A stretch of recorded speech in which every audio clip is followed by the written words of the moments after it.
அடுத்தெழுத்து meme, அடுத்தெழுத்து noon, அடுத்தெழுத்து வாவு, அடுத்தெழுத்து ஹ, அடுத்தெழுத்து Hamza, அடுத்தெழுத்து யா,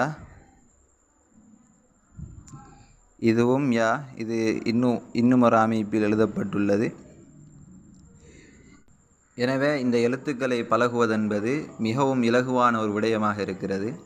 ஏனெனில் ஒரே அமைப்பில் உள்ள பல எழுத்துக்கள் இதில் வருவதால் இதை எழுத பழகுவது எங்களுக்கு மிகவும் இலகுவாக அமைந்துவிடும்.